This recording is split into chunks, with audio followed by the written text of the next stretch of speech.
هیوادوالو دوه سخت خبرونه درته لرم،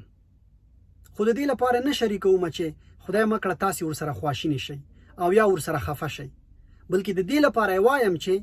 که ګوندې یوه حل لاره پیدا شي او د درنو اړمنو افغانانو لاسنیوی وشي. لومړی دا چې اوس مهال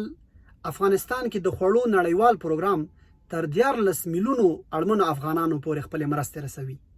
چې په دغو مرستو کې خوراکي توکي، نغدې پیسې، البسه،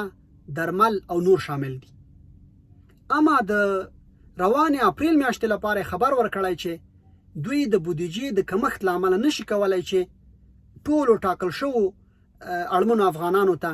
خپلې مرستې ورسوي، بلکې دوی به له 14 میلیونو افغانانو یوازې 4 میلیونو افغانانو ته خپلې مرستې ورکړي چې دا 100 برابره کمې دي. بل خبر بیا دا دی چې د ملګرو ملتونو د بشري مرستو همغږي کوونکې ادارې اوچا ویلي چې د کومو مرستو چې د افغانستان لپاره نړیوالې ټولنې غوښتنه کړې د هغو له ډلې یوازې 15 سلنه تر اوسه پورې دغه ادارې ته رسېدلي، چې دا هم 100 برابره کموالی ښیي.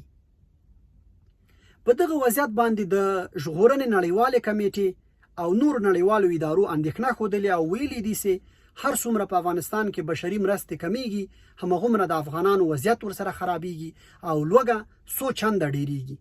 نو ما هم د دغو خبرونو ترڅنګ وغوښتل چې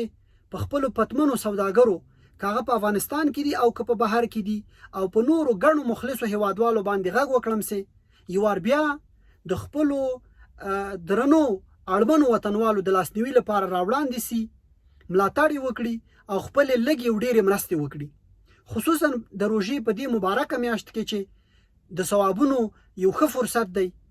په دې سره به دوی وکولی شي چې هم د خپلو هیوادوالو لاسنیوی وکړي او هم به 100 برابره د اجر او ثواب مستحق وګرځي.